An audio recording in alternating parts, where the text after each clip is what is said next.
Hey everyone, how's it going? Tekno Tiger here, and I hope you're doing well. Today I'll be bringing you guys another Warframe review. This time it's going to be on a new weapon, the Astilla, or the Astilla. In this guide, I'll be showing you guys everything you need to know about this weapon, the newest addition to the shotgun repertoire in Warframe. I'll be going through a few of the mods that I like to run on the weapon. I'll quickly be comparing and contrasting this weapon to some of the existing shotguns.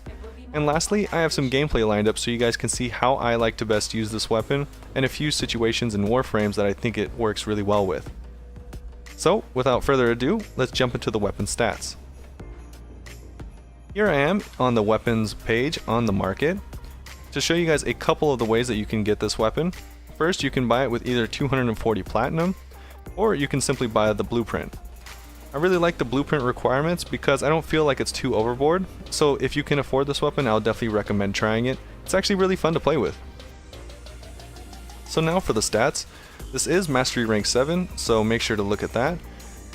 But also, the crit chance is pretty low for this weapon, and so is the crit multiplier, but luckily the status chance is very high.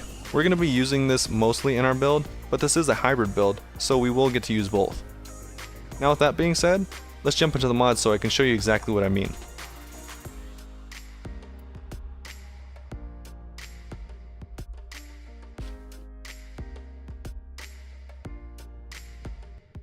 So welcome everyone to the modding section of the video. Here I'm going to show you guys all the different combinations of mods that I like to use with this weapon, the Astilla. So first, a couple things I wanted to let you guys know that this is a 3-forma build, so if you do decide to change out any of the mods, make sure to keep that in mind. And secondly, in the beginning of the video, I did call the weapon the Astilla. Now that's because the name Astilla translates directly in Spanish to the word splinter. Now that's interesting because this weapon actually only shoots slugs, but when they explode on contact, they actually splinter and deal damage again. So instead of the traditional shotgun where you are firing in a scattered shot, this weapon actually fires single fire, similar to a rifle, and then explodes for additional damage, actually the same damage on contact, but as an explosion to all enemies around the enemy that you originally contacted. This works when you're shooting directly at an enemy or on the ground next to an enemy. So here I have a short clip with Loki to help you guys better understand this effect. Here you can see me shooting the Astilla. 2 projectiles come out because I am using multi-shot. And so 2 projectiles come out, but you see 4 numbers. That is because there is 2 blue damage numbers for the impact directly and 2 for the explosion. And here you can see when I shoot next to the enemy, there's only 2 blue damage numbers, and that's because it's only the explosion damage. So I hope that better helps you guys understand it. So with that in mind, let's get into the build. So we are running a status build like I had said previously, but this is somewhat of a hybrid because we are rocking a little bit of extra crit chance as well as crit damage. We're getting our crit chance from Blunderbuss and our damage from Ravage. We're getting a little bit of extra raw damage from Point Blank and our multi-shot from Hell's Chamber. We also like to run Toxic Barrage and Charged Shell here. Toxic Barrage especially because it does give us that added status chance so that we can get all the way up to 80% status.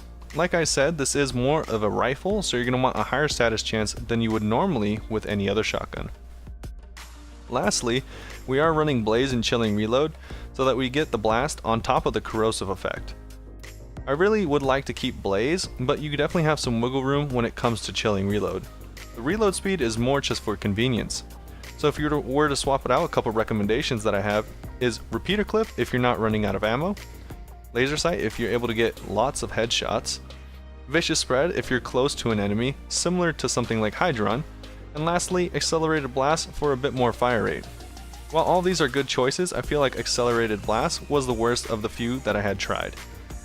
With all of that in mind, let's jump over and see a few comparisons between older, more traditional shotguns and tell you how that might affect your playstyle when you are using something like the Astilla.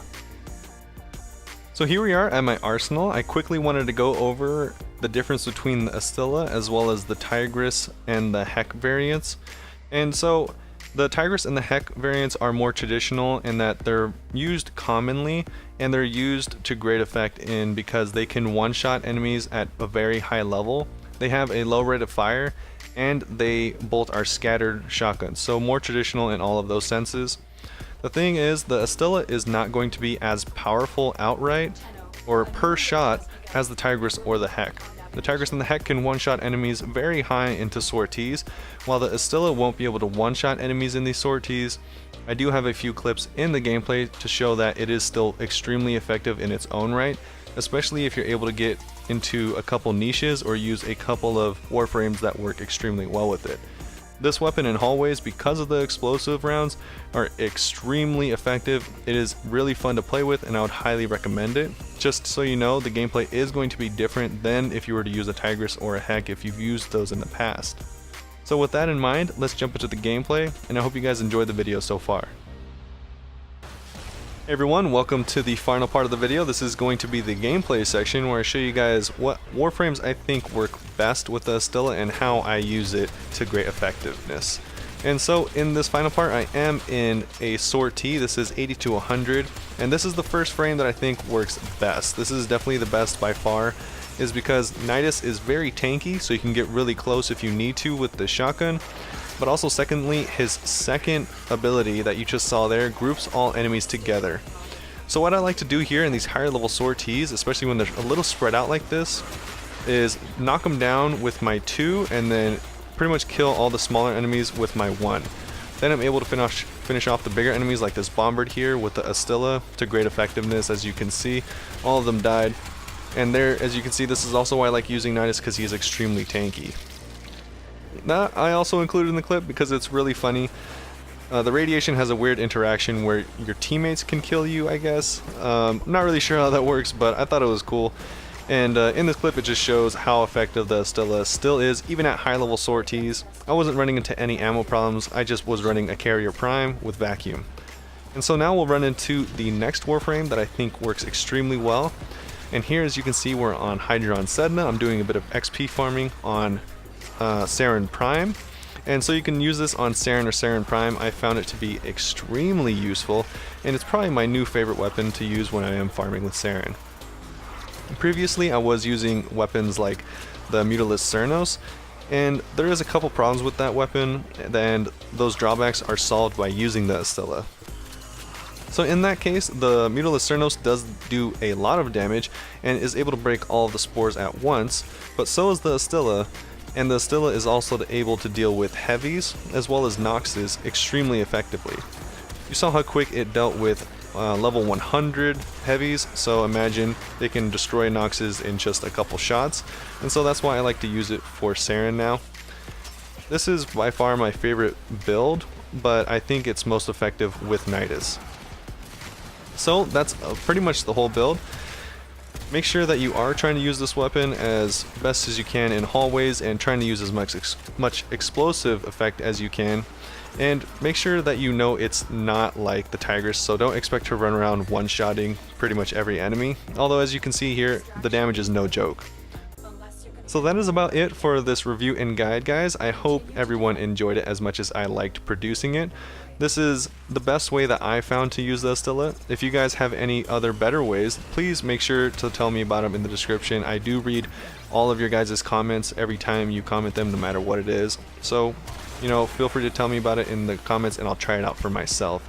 So, thanks again for watching. If you liked it, make sure to leave a like and subscribe. I am coming out with videos pretty regularly now.